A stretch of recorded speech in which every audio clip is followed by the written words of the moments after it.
I'm Rod Duff, your host. And I'm producer Barbie. And together, we bring you our podcast, Insights and Straight Talk. And with that, producer Barbie and I are out. And I'm back in. Got a great guest today, and got a really cool subject. As you know, we do a lot. I better say her name now before I screw it up. And if I do, don't hit me when you get back on here, okay? She's in the green room right now, and Alexandra Dotcheva. I'm putting the accent in the wrong place. I'm close. I know I am. She was schooling me back there. That's why I bring it up.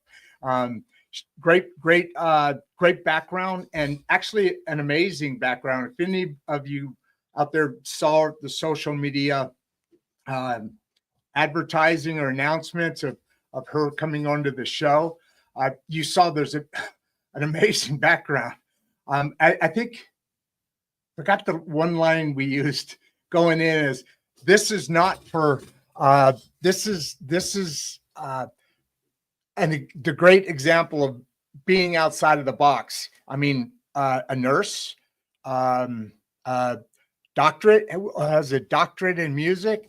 Now, correct me, I've seen that a couple different ways, but we've got a karate, martial arts expert, as well as, I could go on for hours here, but I see people are starting to climb on. So let's get my voice out.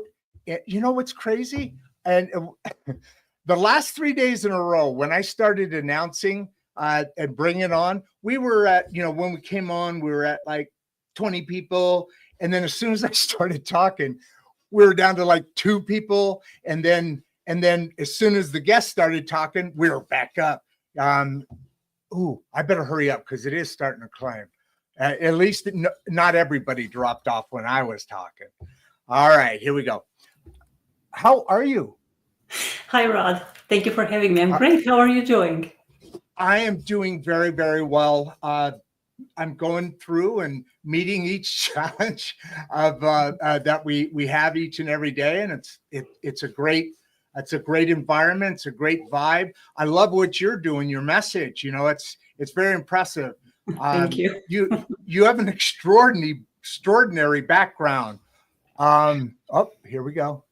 Mentally prepare to switch from music to nursing. Before you do that, let's go through what I always like to ask people, and kind of helps people. What you started a journey. I doubt it right when you were born, maybe, I don't know. But what brought you to this point where you went through things 5 times the things regular people would do, maybe 10 times more things? Give us the background. Give us the story. Love hearing this. Sure. Great question. Yeah, it feels like I had a really short childhood, almost like right when I was born. But no, I became a violinist when I was 6. That's when I started, because family of 2 musicians, there was no choice. Eastern Europe, Bulgaria, what mom and dad do, the child has to do.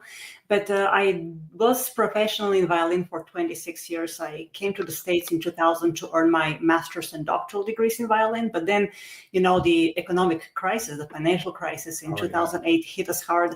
And I then had to face, honestly, my situation, and to admit to myself I wasn't competitive enough. I was a decent violinist, but not competitive enough to audition against 40 to 500 people in an orchestra for a single position, when orchestras were bankrupting left and right in the States between 2006 and 2008. So then I changed my life and put myself through nursing school, and everything else came afterwards.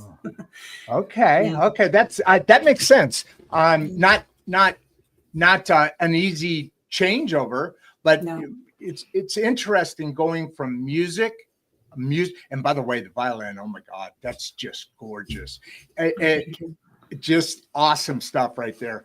But when you talk about being a violinist, music is an emotional connection, right? I mean, kind of right there. The vibe, the vibe of the music. And I don't think there's another instrument.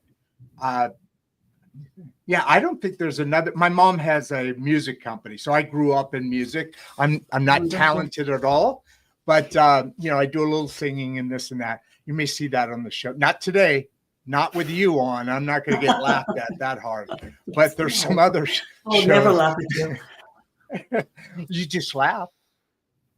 I laughed at your joke, not at your singing. All right, so let's what I was getting at is there's no better instrument than the violin for achieving that. You know, the wave, well, one, it's really hard, obviously, but the wave of the emotion that well, maybe a cello to a lesser degree, but that is just, and then you went from that to another heartfelt nursing. You know, that's a interesting, totally different, but it's an interesting path to get to that point. Yes, Right. I wanted to feel useful to society for a change because I didn't quite feel that way as a musician. And you're to an extent right about the violin with the Really? emotional range and everything, but every instrument when played really, really beautifully and professionally at a high level can emanate the same emotions as the violin. I don't want to, trash the other instruments. I'm obviously biased, but music, when you do it right, it just doesn't matter. You can have a kazoo and it will still sound amazing. If you have the great musician, minimal means, maximum means, doesn't matter. It's what your heart emanates, what really matters. But nursing was necessary for me because I was 32 when I went through this very early midlife crisis. Professionally and emotionally and personally. So I wanted a profession that I could practice anywhere in the world that was really in high demand. I realized it was going to be very hard because there was a reason why it's in high demand. Many people really don't want to do it. So I took the challenge and put myself through nursing school at 32. And I have been a practicing nurse for 13 years now, happily and successfully. And I've learned as much from the patients as even more actually than I learned in nursing school, although I was a very ambitious student. But it's been an amazing experience that has helped me with my other ventures in life as well. Yeah, you know, when you do that, like me, just real short, I've been a machinery salesperson, operator. We have a business that last month I closed down, and it's engineering, you know, it's this other side of the world. And I finally came to my own self, different story, but I do this now full time. I started 4 weeks ago, canceled all the things. So it's a great story, man. And I love that. How did you get mentally prepared to switch from music to nursing? Because I know there was no something choice, happened to me. Yeah, there was no choice for me because I knew I was going to waste time if I didn't try something dramatically different in my life while I was still young and able to learn. And I already had been a martial artist for a few years, so I knew that if you put yourself into it, you can achieve it. And I made myself overcome my anxiety, make it my friend in a way, because anxiety is nothing else than telling you that you haven't accomplished your full potential yet and that you're wasting a lot of time doing something that you probably could get away with not doing, but got to try something different that you may very possibly be much better at if you don't want to have regrets 30 years from now. That's how I prepared myself mentally. And there wasn't much time because the clock was ticking, and I knew I had to do something with myself, and I wouldn't stand living with myself if I didn't make that change at the time. It was a big mental crisis. I'll never forget that. Yeah, absolutely. But you know what? What's interesting, and you probably know this, but with like doing this totally different, creates in your mind a more strong brain. You know, the wires connect 100%, across. 100%. Yeah, and that's the awesome thing. I'm gonna have to duck out now and then because I'm way behind on these things. So let's go here. How did she, John, how did she balance full-time nursing with real estate business?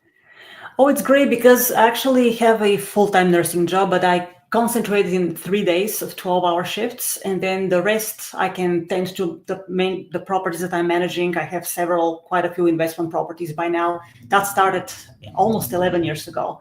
So 3 years after I began to be a nurse in the workforce, I embarked into investing. At first, I did a lot of financial learning, obviously, because I had no clue about real estate. But it's very nicely balanced now 10 years later, because I went through the learning curve in the first 5 years. What took me a lot of patience, a lot of, financial gains, but some financial losses that taught me valuable lessons. And so long as you don't give up, you can balance many, many, many things. And if you really have good time management and discipline, that's all it took for me. And it's a learning curve, but the real estate has been an excellent experience on the other end, building the wealth in spite of, job insecurity and burnout and all these risks that are involved in any full-time job, especially a high risk and high stress profession like nursing. It's not the only stressful profession, of course, there are many others, but when you have a plan B, financially speaking, when you create tangible assets that produce cash flow regardless of your job, then you have more choices in your life and you are more at ease with all the challenges that you're facing at the same time, because you know you have choices, and that makes you more willing to pursue these challenges even further to see how long you can endure and how much better you can do with those. That is very cool. So the question now is, your approach, your achievements in life, and this has got to be no shock to you, is far beyond what most people do. I mean, and I'm really, everything you just said, there's a reason in your established, European and USA countries are like, people are the same, in that you have a drive, you don't have a drive, Right. You have this or that, and you have an accelerated drive, by the way, that is impressive. Where do you think that came from? Because we haven't even got into some of the ways you help people in finding themselves and being more comfortable and number of things we're going to talk about still. But is that brought you to this journey, or was there something that brought you to all these journeys? Curious question, Yeah, so as a musician from a very young age, that taught me a lot of self-discipline, because I was practicing 9-10 hours in the practice room and all that. However, my confidence shrunk substantially in late teenage and early 20s when I started experiencing this horrible, grotesque stage fright, and I couldn't deliver nearly 75% of what I was able to play while between four walls by myself in the practice room. So by my early 30s, I really, really got sick of my mindset. That's what truly, that's a big deal, to change professions, first with nursing and then add real estate. Sorry about the airplane. I warned you about that. Okay, they fly on top of the house. But as long as nobody's bombing anything or landing on your roof. Gosh, that's not funny at all. But yes, so the lack of confidence is what was the major problem in my life for more than 2 decades, that had to be overcome if I wanted to ever experience any quality of life on my own terms. All right, that was the main driving force. And I knew that, I didn't know, but I sensed somehow that if I started clear with something with no previous bad history, like it was science, medicine, nursing, the big responsibility to put other people's needs and lives in front of my own ego, that would have helped, and it really did help. That is a very cool story, and that's a lead, not a lead in, but that's an opening to what can be achieved and what you can get out of life in becoming the full you that you are, whoever that is. Do you as far as a fitness routine, right? Yes. That helps a lot, obviously, right? The endorphins. Yes, it does. Yeah, producer Barbie can attest to that, because it obviously working out. You have a stronger body, but you also have the right kind of mix of emotions. The endorphins, right? That is powerful. And so, what kind of routine do you have to maintain and continue mental clarity? Well, I mean, anybody can look at my blog in my website. I have one of the older blogs about the fitness routine. I did say from Monday through Thursday what I do. Of course, the routine has changed since then, but I'm really, really big on complex compound exercises to build a harmonious body. For example, I like to do between 80 and 100 push-ups in a workout. I do equal amount of dips on a different day.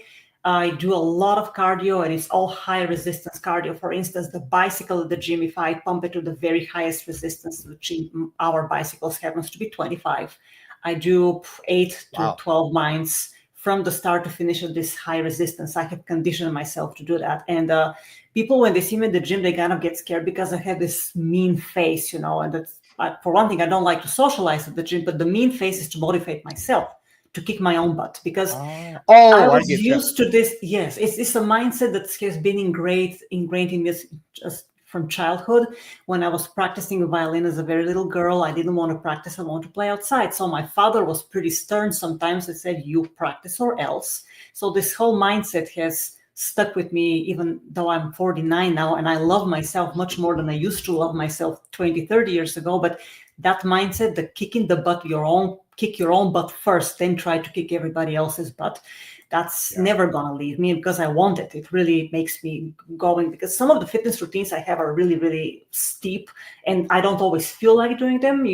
People who exercise are quite familiar with that feeling, but you have to make yourself, and then you make that face, and it's like everything changes and you go through it regardless of pain, laziness and all this indolence of mind. But it's been great. After the martial art experience, I hit the gym really, really hard. So that works out great for everything else. Those come to those kind of tie in together anyway. You're gonna increase your chances. I mean, there's a philosophy that's built in you through martial arts.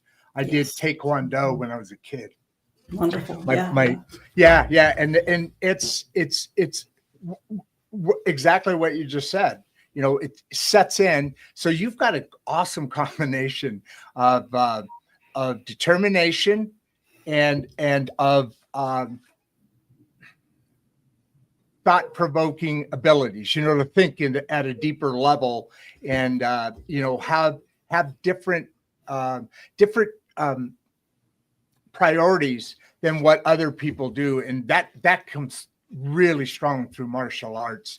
Any sport, but martial arts right there is a big deal. So Lanrick, hey Lanrick, how you doing? I saw a couple of my friends on here. Ronaldo, how you doing? Yeah, we'll get to her after a bit. But anyway, can you? Why do they keep saying she? That's so weird. I've never heard that before. Whatever, it's a dumb. Yeah. So can she walk through her typical day as a home care nurse and an investor? You already let some of that out because you cram everything into 3 days. Yes. For those shifts. And so that's probably has something to do with this. Yes, because the remaining 4 days of the week, either real estate, whatever needs to be done. I mean, right now it's most of the properties are really on autopilot. I own most of my properties free of debt too. Okay, but that was also a process that lasted 10 years. We first bought. My boyfriend and I, we were tenants for 14 years. I mean, we met after that, but I was a tenant for 14 years before I purchased my first investment property, which was a fourplex, a building with 4 apartments. So we moved out of the rental, lived in one of the apartments, and then started renovating the others, 3 apartments to let tenants in. And that was the beginning of the learning curve. But I always did this when I was not working. Okay, so I wouldn't want to work a 12-hour shift, you guys, and then do painting or anything else. But if I have to renovate an apartment on a day off, I will start at 7 in the morning. And I'll finish painting at 7 in the evening with a 15-minute break for an apple, and then maybe an hour to do some fitness in the place where I'm renovating, so I don't lose my physical shape. But these are rare occasions now because my tenants have stayed 8-9 years. So we haven't had to do such drastic renovations in a while now because I have the best prices in the Phoenix area as far as rent goes. I never took advantage of the greed and desperation of landlords after the COVID pandemic. So I never increased my leases by $200, $300, $400, $500 upon renewal. So I keep my tenants. So the real estate now takes much less time because I don't have a high turnover of tenants, if that makes sense, because that's a recurring problem for landlords, right?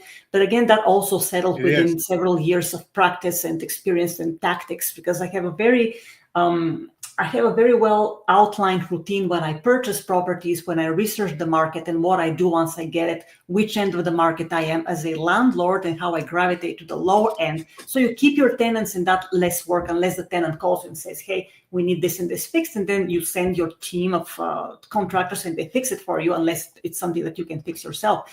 But it has smoothed out time-wise, especially if you are really good about prioritizing your time. When you're a beginning real estate investor, it's huge. Time prioritization is huge, because there will be likely things that you will need to fix by yourself. You won't have as much money as you would 10 years into the business. So the time management skills come also at the beginning of the business, aside from your job, which also teaches you different time management skills. So that's why I always tell people, don't dread the job. Learn as much as you can, extract all the learning experience from the job, and learn as many marketing skills at your job to be useful to people, to stay relevant in older age, because I'm going to hit 50 next year, okay? I'm not exactly 18 anymore. So I have to be mindful of that too. And then the skills that you acquire in one place, you can apply to your other place, which could be a business, a side business, which now, is grown exponentially. It's not a side business anymore. It's, it's really the same income as the job. Eventually it's going to increase, surpass the job income, depending on your goals. Okay. So patience, planning 10, 15 years ahead, and you will be able to put everything in your schedule that you want if you're really motivated and you're seeing the end in sight 10, 15 years from now, because these are the goals that help you overcome the small challenges along the way. And there are like thousands of small challenges and smaller goals by the time you reach your actual goal 5, 10, 15 years from now. That is awesome. I mean, the guidance that we talk a lot about, personal development and investments and, AI and all that other stuff, but building yourself, you got to know yourself, right? And by the way, the comment as far as it was tough then, but it instilled in you this, that the childhood that was very demanding. It was very demanding for what kids normally deal with, right? And that's very cool. Yeah, that is very cool. And I get it.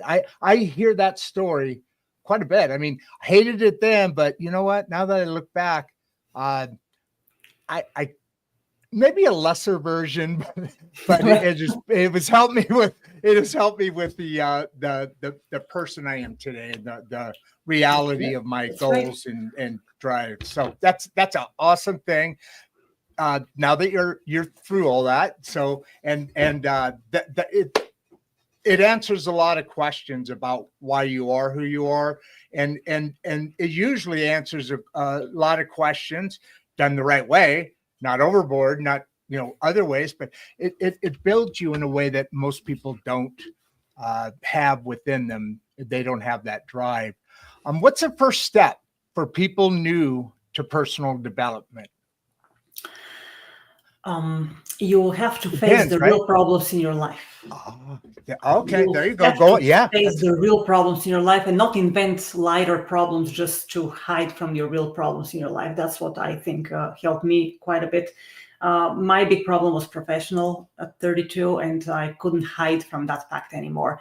It was extremely difficult for me. Your problem will be different from mine, but that is not an excuse for you to not take action and use the uniqueness. We can't use the uniqueness of our problems and situations indefinitely to hide from them and acknowledge that we need to take action. And if you think about it, if you really sit and think about your life, you can create awesome goals and crazy dreams, wild dreams that seem weird right now, but so long as they're yours and not somebody else's, not goals or dreams that would secure other people's approvals, that's also another way to really discover yourself, which took me a little while also, I have to admit, because this is hard to do. We always want approval, we always want support, and we kind of don't believe that we can venture into the world alone to an extent but if you venture alone, that just means you took responsibility for your decisions and you have pride of ownership of your decisions. There's nothing bad about that. So long as you do it legally, morally, and ethically, you're good to go.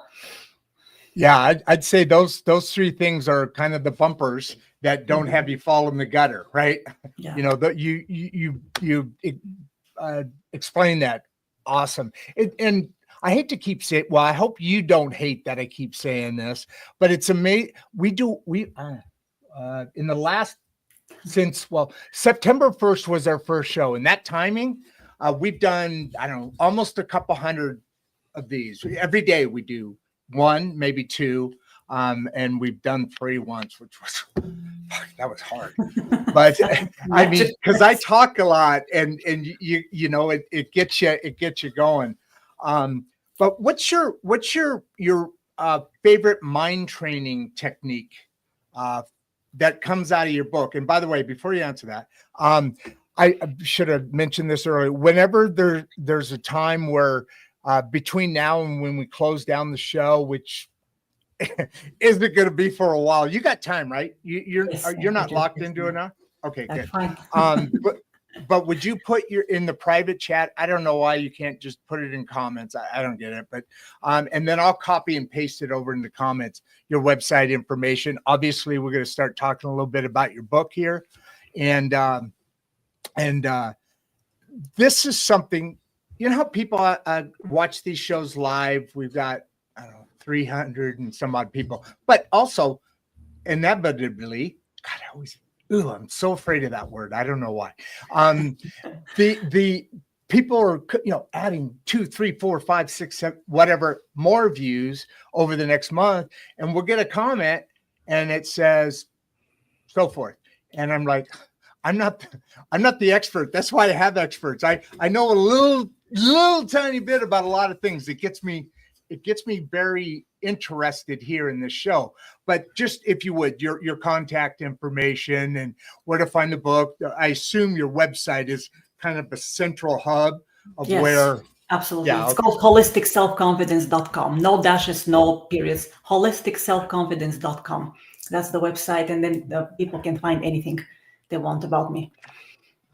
The blog, my social links, contacts, everything. We've gotten to the point where I've been really looking forward to diving into, and we won't yet, but I'm glad you said that as far as the name of the book, because holistic healing is one of those things that haven't really, it's got a certain interest of people, but it's not, it's so much of a better way than professional government run or whatever other big run operations, because it's different, right? It's different. And that's awesome.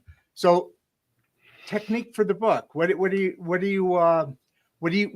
your favorite technique in mind training?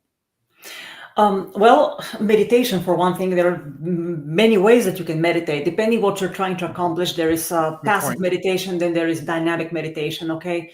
But one of the favorite techniques in the book, the book that I have discussed, is when you actually write down and analyze all of your fears, 15, 20 fears. We all have fears, right? And you need to realize whether these fears are self-inflicted or somebody inflicted upon you in order to control you, or they're just fears because you're trying to avoid the main problems that you need to solve. So there are various types of fears, but this is one of my favorite techniques that I discuss in chapter 14 of the book, because there are some exercises in chapter 1. Then we go through all the 5 life aspects, how you can holistically build confidence by solidifying the 5 life aspects simultaneously. And then there are more exercises in chapter 14, because I try to arch the content with the exercises and not to make them like a whole book about exercise, but it's just really, you realize so many things you can learn and work on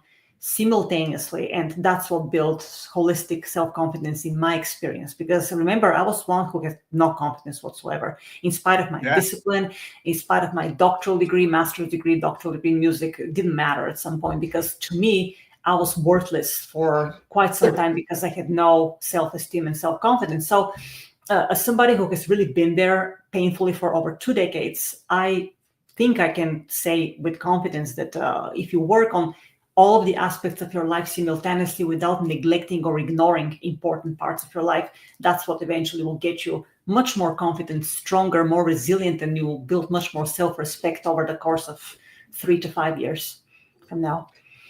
That even kind of dives in a little deeper, because you when you develop that, you become a better person, you become a better vibe, you become, we like to say on here, create a vibe around you that other people would welcome entering, right? And that vibe is something that, because we don't talk enough to each other, we don't express things. This kind of thing and this show is why we do it, because we're trying to bring those conversations together. People like you are out there, but we don't have the resources to find you. Right? I mean, to a degree, that's a little dramatic, but you know what I mean, right? Right. So I'm before we go on here, I just saw, where is there she is. Producer Barbie. Have you I don't know if you watch the shows, but it's Rod Duff and producer Barbie inside Straight Talk. And she'll come on every once in a while. But she doesn't want to come on. So she's out in California with her brand new grandbaby. But she's very, very, very, very interested, as most people are, in this message that you're bringing. The best version of yourself is truly inspiring. And she is one of many, many that have experienced the holistic approach, meaning, whole body, and different than the medical insurance companies would handle it, And so this is an important, very important question. So I skipped past. Hold on. Sorry. Okay, can you address Barbie while I look for that? Because I skipped way down. I want to get to the next question. And I don't want to be, remember I said I don't want to be having this look while you're bringing all this amazing information and intelligence. They got to look at my ear hole. It's not a good vibe. It's not Barbie's on right now? She is that right there. She's on. That's her mess. Do you see the message there? Yes. Let me see. She does that. She does that quite a bit. So I don't see the message though. I don't have the message. Where is it? It should be on your screen. Can you read it to me, Rod? Oh, absolutely. Your hard work and mental determination to be the best version of yourself is truly inspiring. Oh, thank you so much. Thank you. But that's too kind. There is no other choice after you wake up that you can do so much more with yourself. There is no other choice. You have to either go sideways or up. And if you choose up, things get much easier in the long term. Sorry. You beat me back here. Did we talk about martial arts? Seems like we did earlier, maybe. Play in building your confidence. Yes, we did. I mean, we did talk about it. So thanks, Matt. We'll go back up and you'll see, some of the information there. How does your musical back? These people are like a kid in a candy store. I could choose any subject, man. There's half a dozen of them that she's excelled at. That's perfectly How fine. does your That's perfectly fine.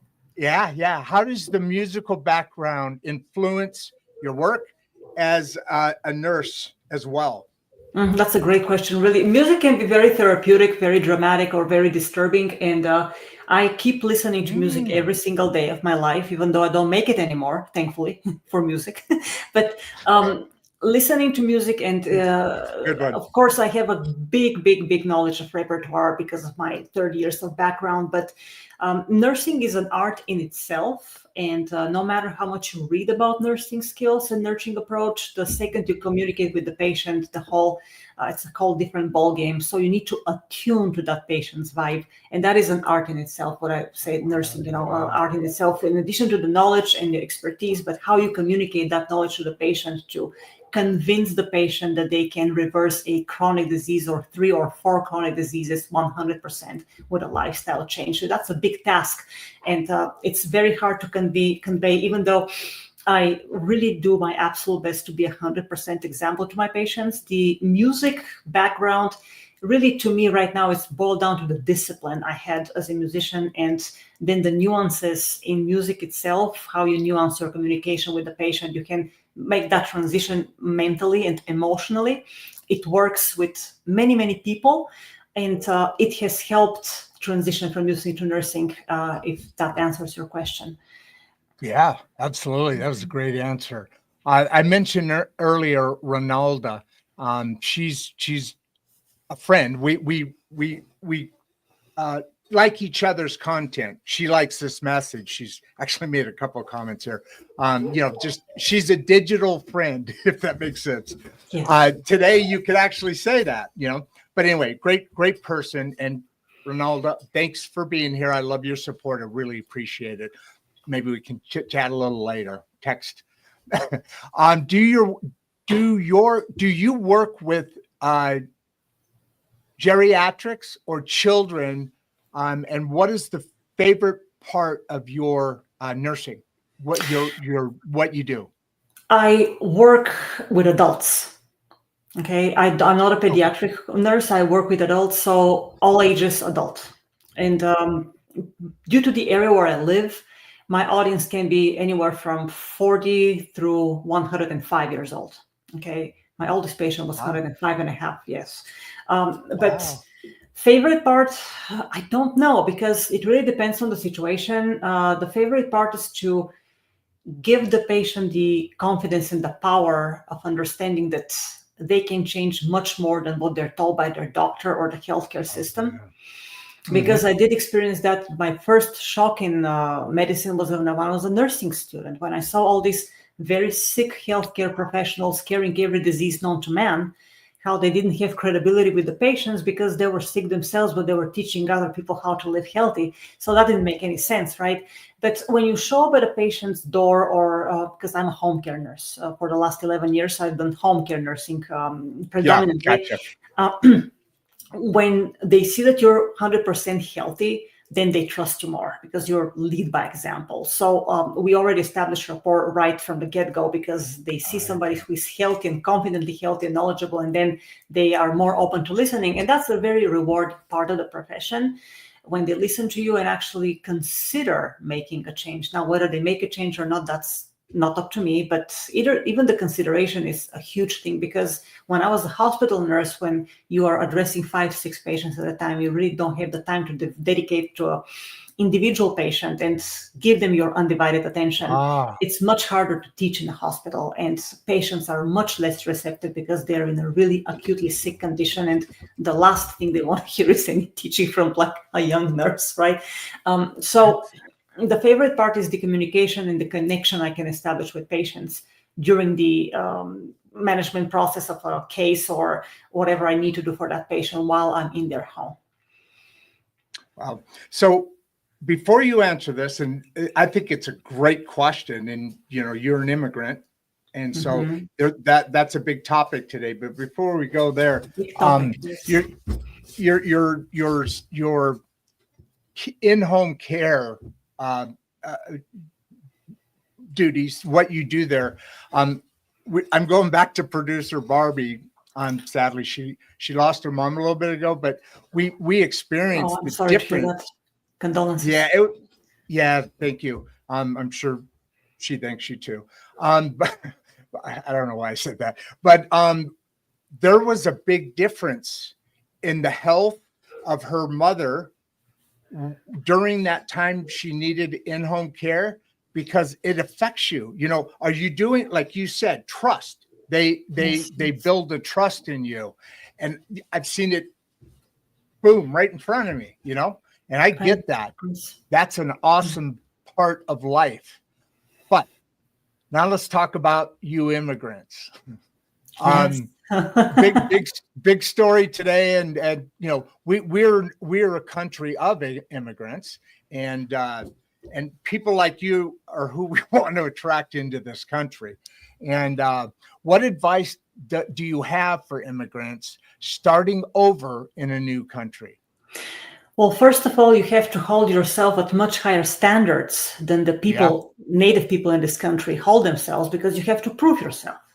You absolutely need to prove yourself that you care about this country and you want to be useful to its inhabitants, not just useful to yourself by, you know, securing some kind of a job or anything. But see, when I came to a country, Rod, it was on a student visa to get my master's and doctoral degree. I was held at very high standards because I had to pass a very tough English exam to even be enrolled in the university. And then I never took for granted the fact that I was here.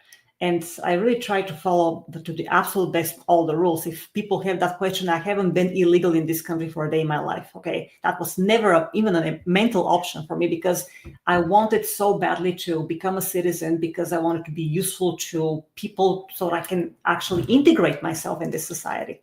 Okay, so that was very important to me, because if you enter a country, you need to respect what the country is all about.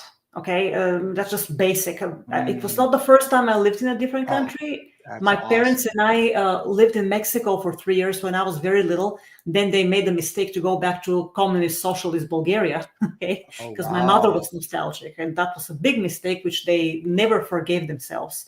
So they programmed me from very early age. When I even started with music, they said, with music, you can get out of Bulgaria and go to live abroad and learn respect and discipline and hard work abroad. That was always their mantra to me for many, many years. So when I came here, I always expected I would work very hard legally, okay?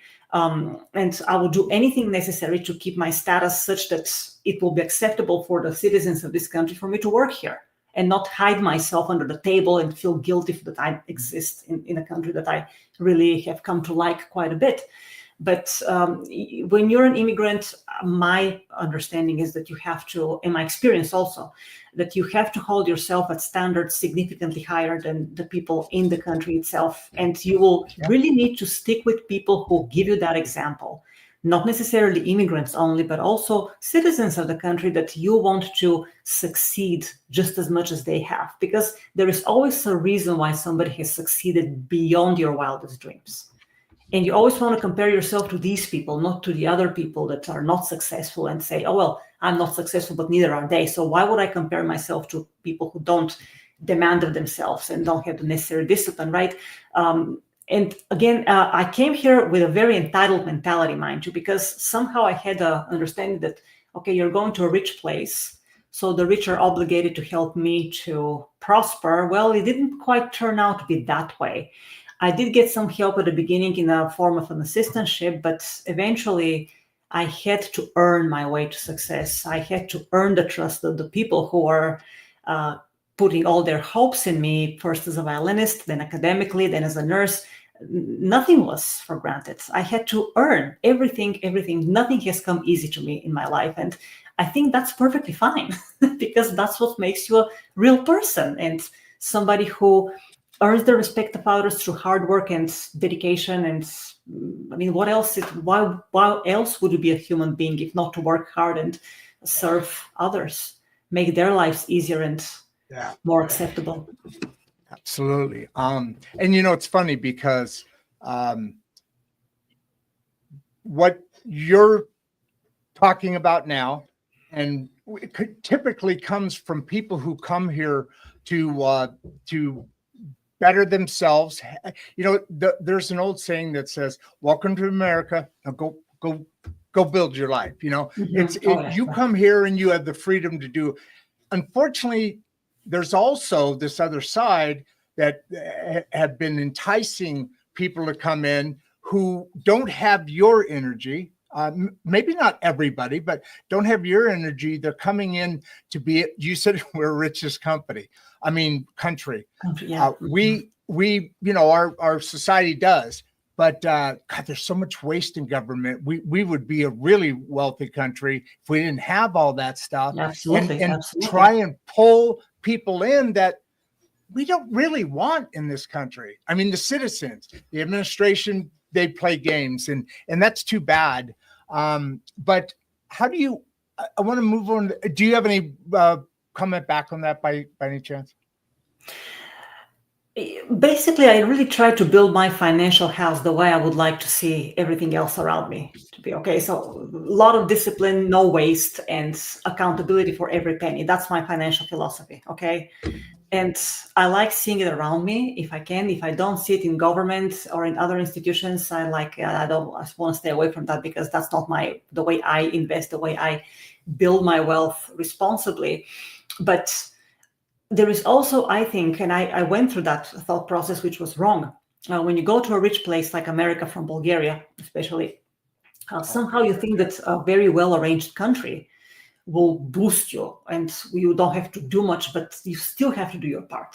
That's just it. I mean, the country makes it easy for you to do your part, but you still have to do your part, and nobody else can do your part for you. And that's where many people, I think, it's a big misunderstanding. Okay, we're going to move to this very well-developed country and then life is going to be awesome. Well, not necessarily, because you will see people who have been born here who take lots of things for granted, and they are not wealthy by any stretch of the imagination. They're not happy. They're not healthy. They have poor relationships. They make horrible life choices, and they've been born in this same country. So where is the discrepancy? Why does this happen? You got to ask yourself these questions, not just as an immigrant, but also as somebody who is blessed to have been born in a country that is very well arranged in many, many, many ways compared to other countries. So, but I think that the immigrants who come here with serious intentions to establish themselves, they realize, they appreciate what this richer country and more developed country offers. And we want to take advantage of it in the best possible way, legally, morally, and ethically. And of course, our success equals success to other people, because we can give our knowledge and expertise and help others improve their lives. Yeah, absolutely. I mean, the ability to you made the point better than I did. I kind of stumbled around with it and tried to make it, but the people that are coming across legally have gone through a process and respect the opportunity that's here in America, and that's the difference as far as coming in. Because if you're not coming in because of the opportunity that you have, Exactly. That's exactly what you described. The Americans living here have the same thing. It's you gotta want the opportunity. That's the mindset. You got to want the opportunity, not to be, how can I make life easiest on me, whether other people have to deal with it or not. Right. Yeah. That Can't was be a burden point. to society. You cannot be a burden to society, because you'll never earn respect if you're a burden in any way. Yeah, absolutely. Well. I could never live like that. I don't know. But I've met all sorts of people, because in home care, you see everything.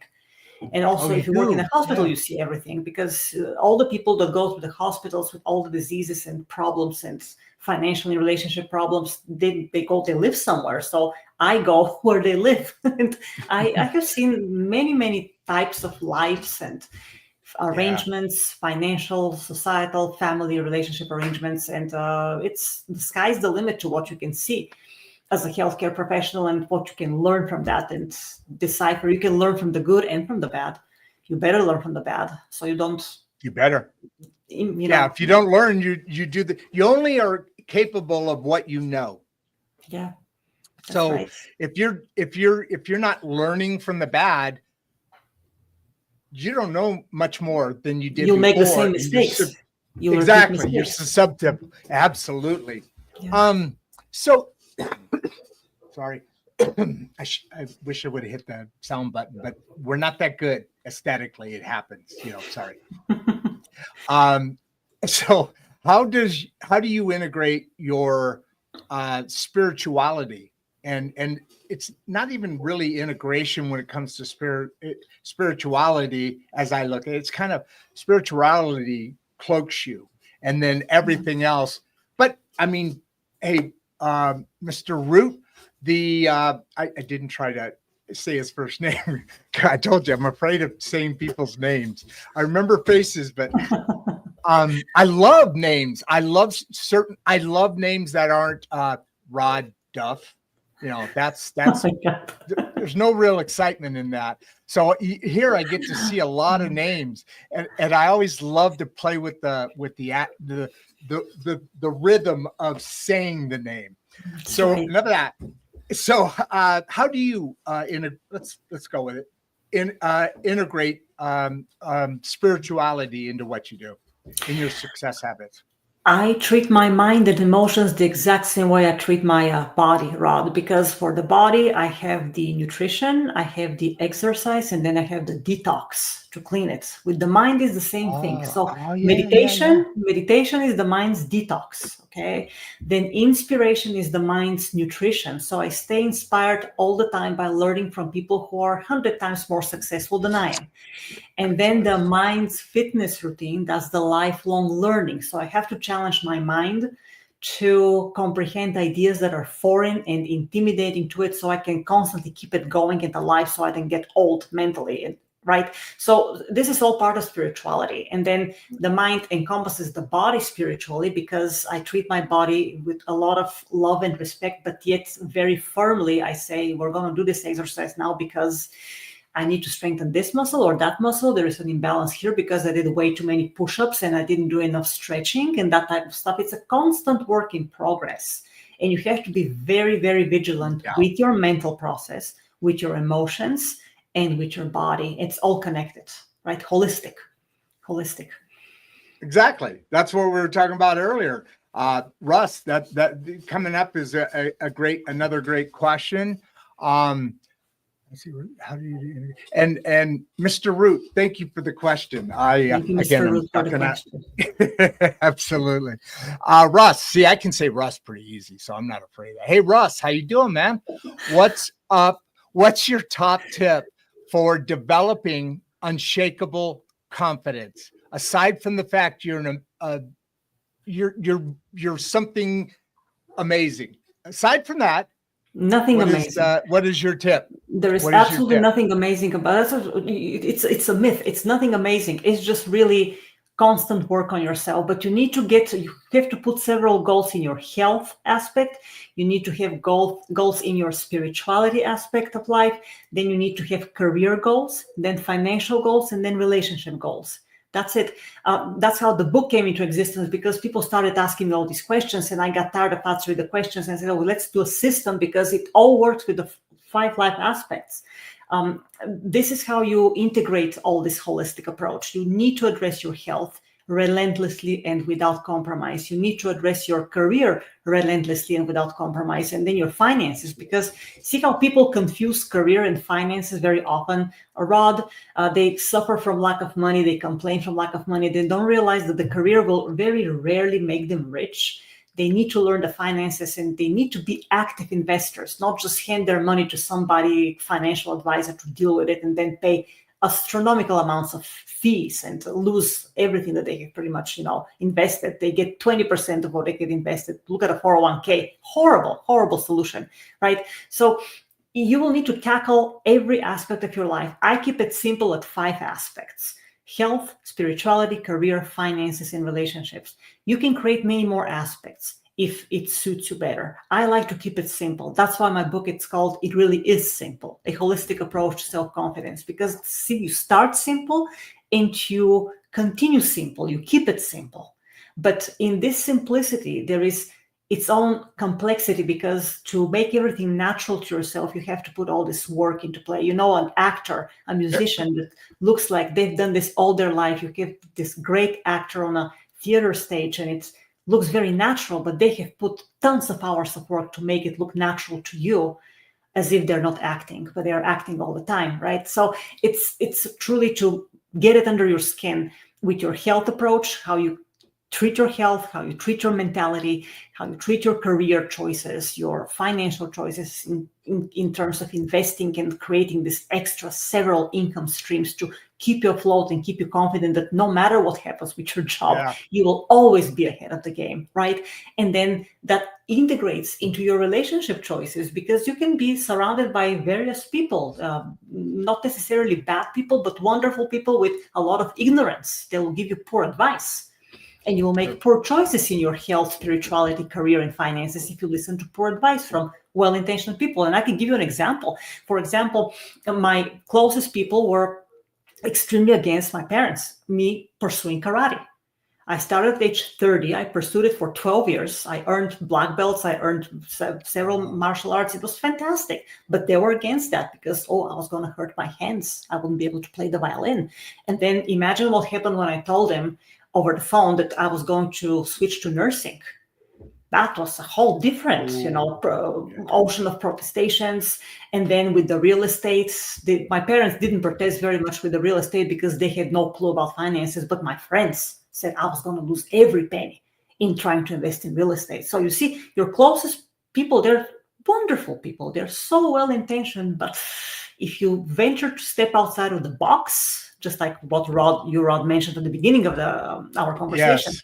People freak out because suddenly they lose control over you. They lose control over themselves. They feel you're like a foreign object in their lives. And, oh my gosh, what's happening? It's you have to detach yourself from that. So when I teach my coaching clients, we talk about relationships. That's the last module we do is relationships after all the other 4 aspects.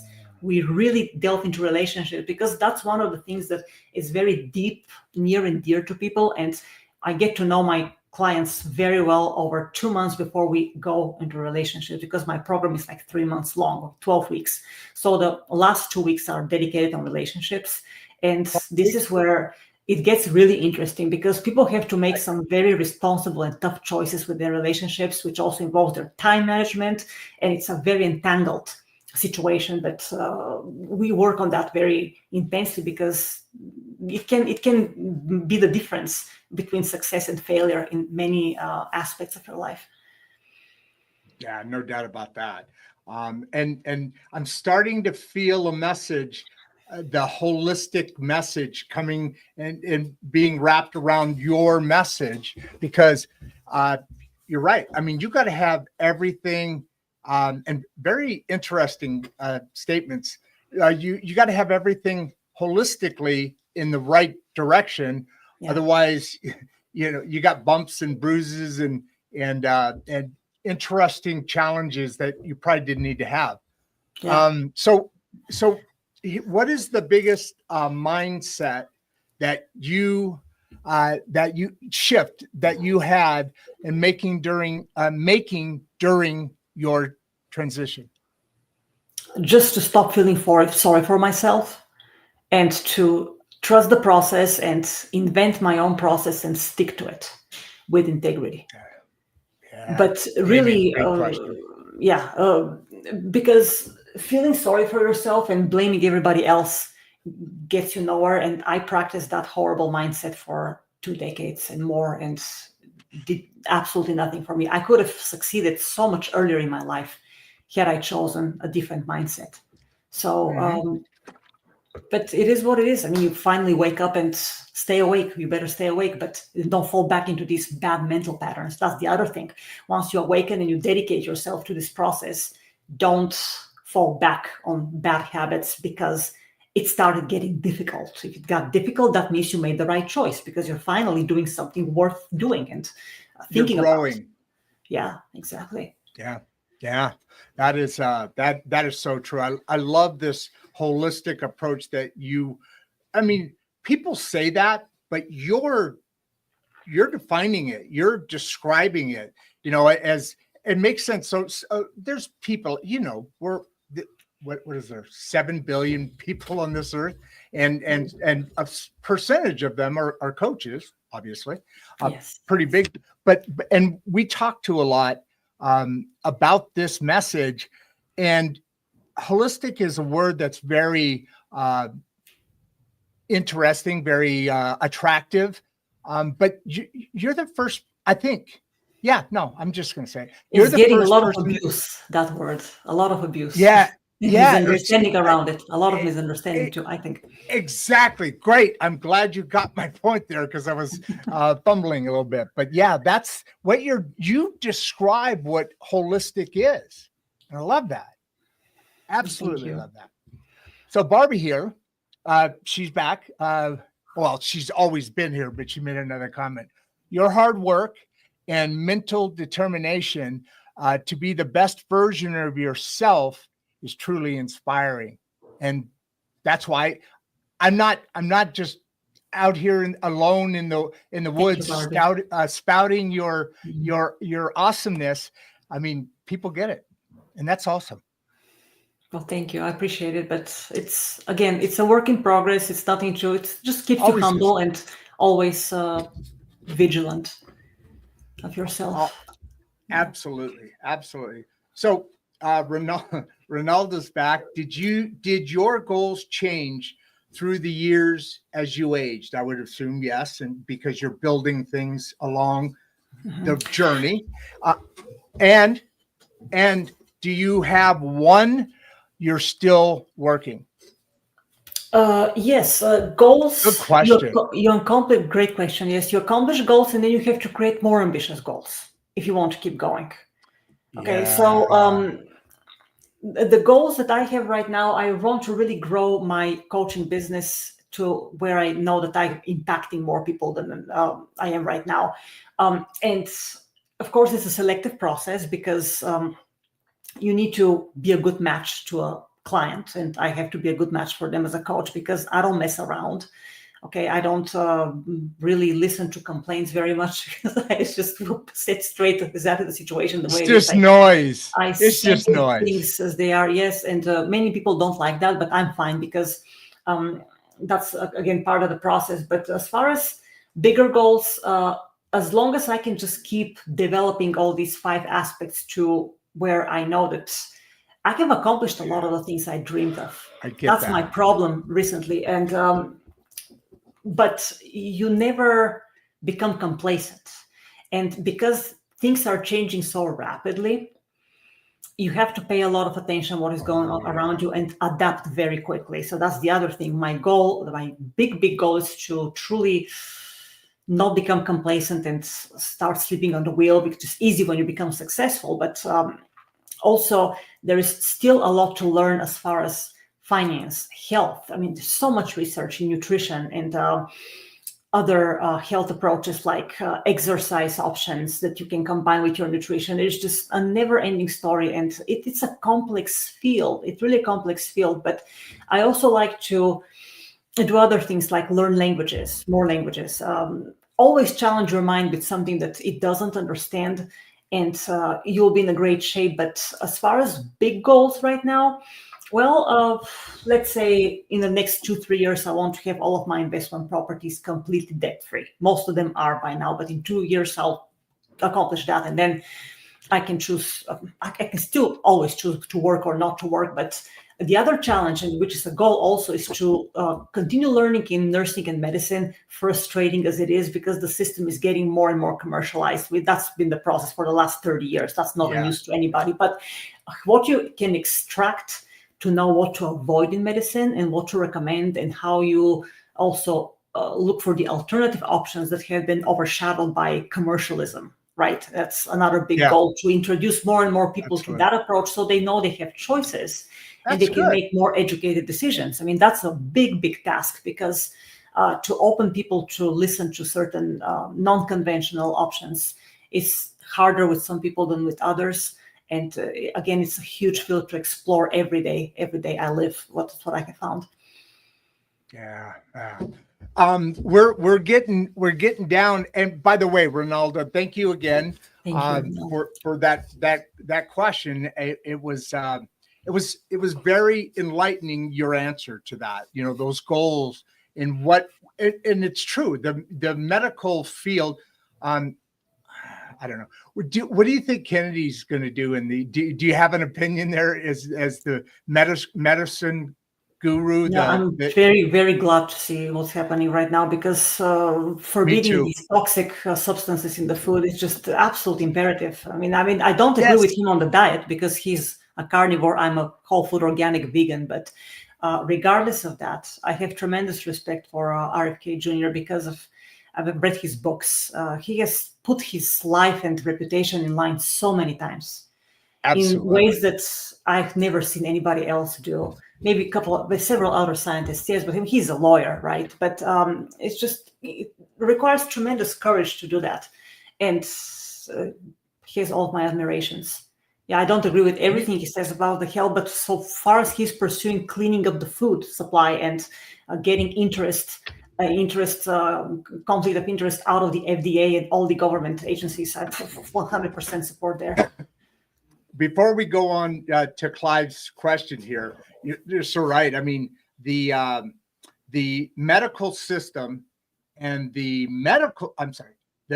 food system, whatever the right word is, and the medical system, and the food industry, they actually feed each other, right? You get sick because of the food, and then you're forced to go to a doctor and take a pill.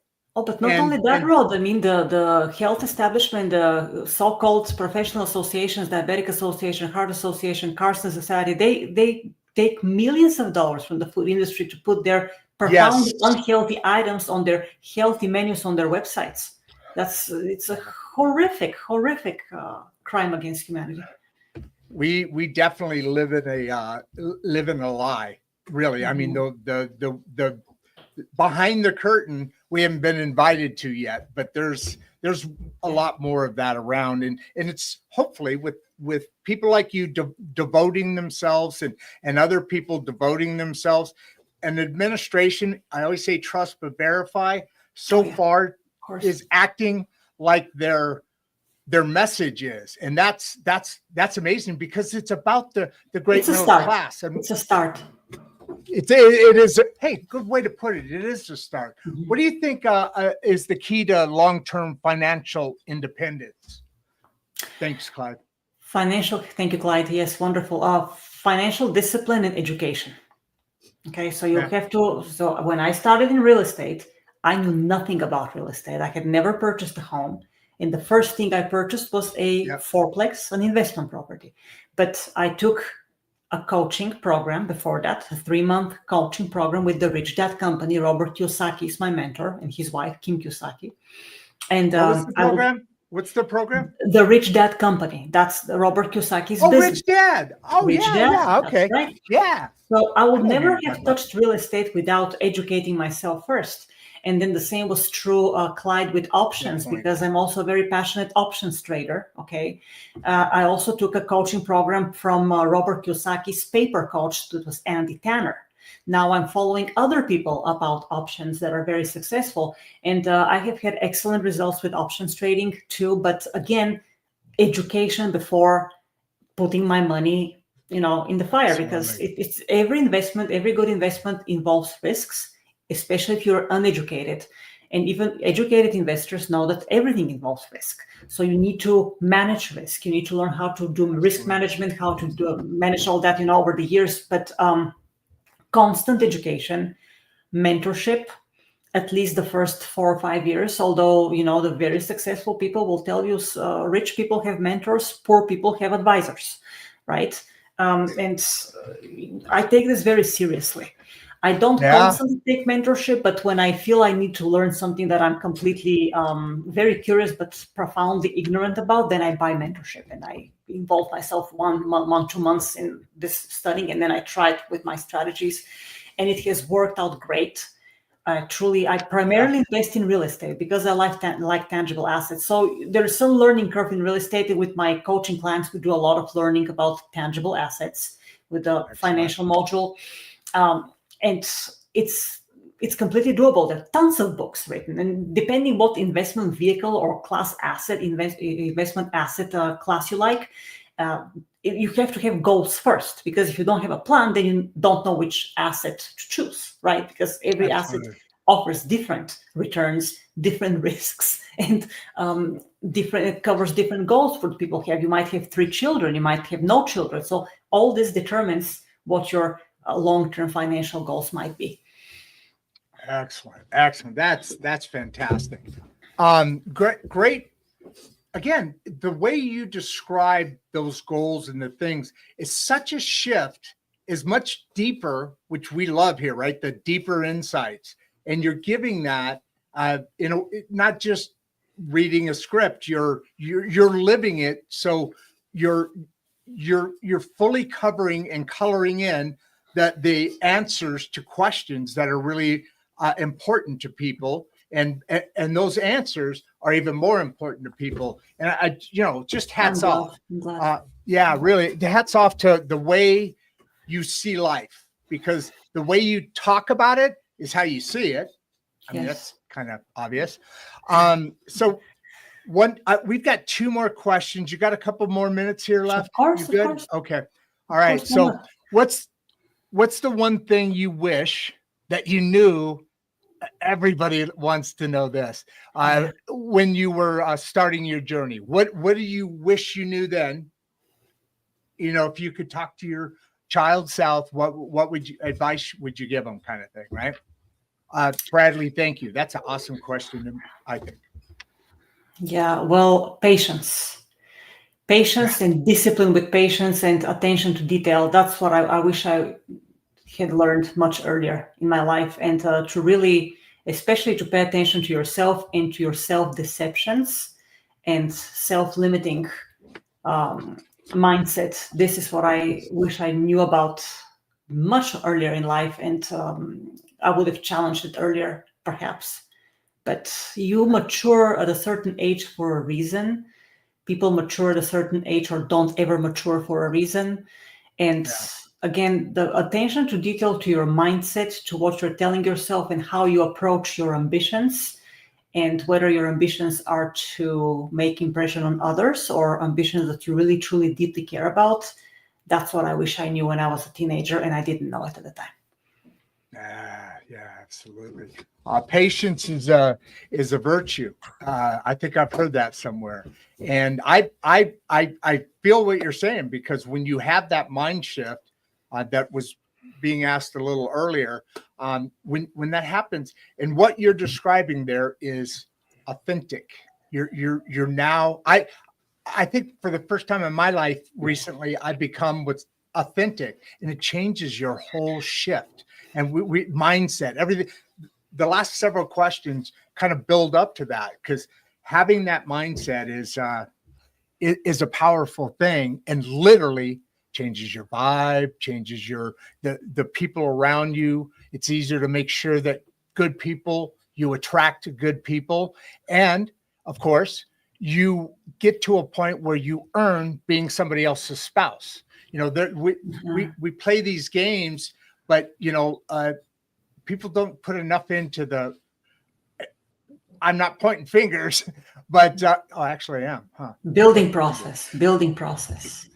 Big time, and it's it's something that your partner's either going to be. You're going to be better because of your partner, both sides, or what's it? Be careful who you choose as your partner.